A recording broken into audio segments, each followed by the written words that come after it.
So good day guys. I am going to show on how to build your first workflow automation inside the Zapify.io account.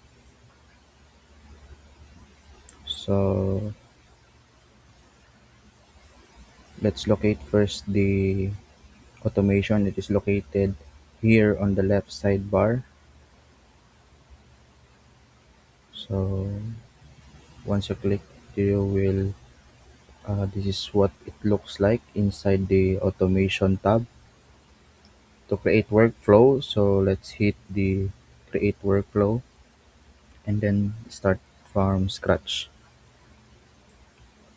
But you can also start with a template. So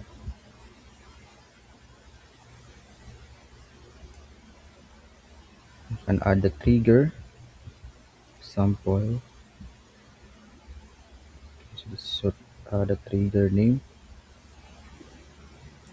and then hit save trigger to save the trigger. You can also add action from here, and let's rename it onboarding workflow. Okay, so once you are satisfied, it is automatically saved. Now let's back. So your workflow is now here, and that's